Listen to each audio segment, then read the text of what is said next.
السلام علیکم۔ Question number 1। एक मुसलमान के लिए दाढ़ी की मकदार कितनी होनी चाहिए?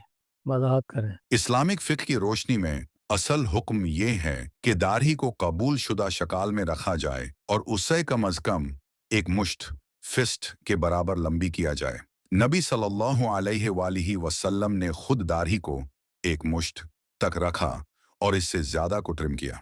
मतलब दाढ़ी का हुक्म है कि उससे वाफिर छोड़ा जाए और क्लीन शेव करना या बिल्कुल छोटी करना जो दाढ़ी का शक्ल ही ख़त्म कर दे, यह मना है। Question number 2।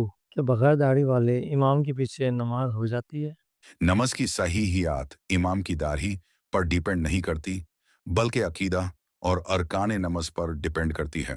अगर इमाम बगैर दाढ़ी है, तो ये उसकी एक शरई खिलाफ वर्जी है, उसने सुन्नत को छोड़ा, लेकिन उसके पीछे नमाज सही है। उलामा कहते हैं, इमाम की गलती या गुनाह जैसे दाढ़ी ना रखना, उसके पीछे पड़ने वालों की नमाज को बातिल नहीं बनाता। मतलब दाढ़ी रखना ज़रूरी और सुन्नत है, लेकिन अगर इमाम बगैर दाढ़ी है, तो भी उसके पीछे नमाज अदा हो जाती है। हाँ, अफजल ये है कि ऐसे इमाम को नमाज के लिए मुकर्रर ना किया जाए, जो सुन्नत को छोड़े। Question number 3। 11वीं शरीफ मनाना बिदअत है या नहीं?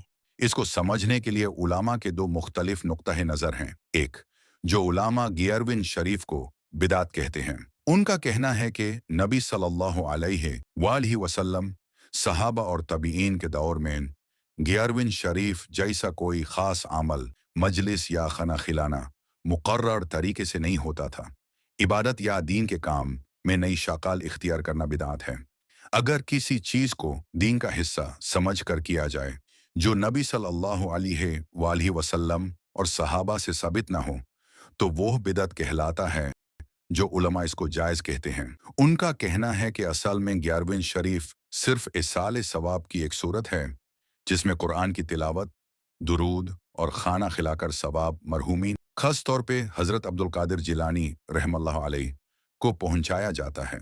इसाल सवाब कुरान और सुन्नत से साबित है, इसलिए इस नियत से अमाल करना जायज़ है। हालांकि इसे दीन का लज़मी जाशन या शरई ईद बनाना बिदात है।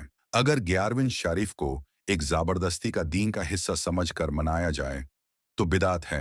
अगर सिर्फ नियत इसाल सवाब से कुरान ख्वानी, दुरूद, दुआ और खाना खिलाया जाए, तो यह जायज़ है और इसे बिदात नहीं कहा जाता।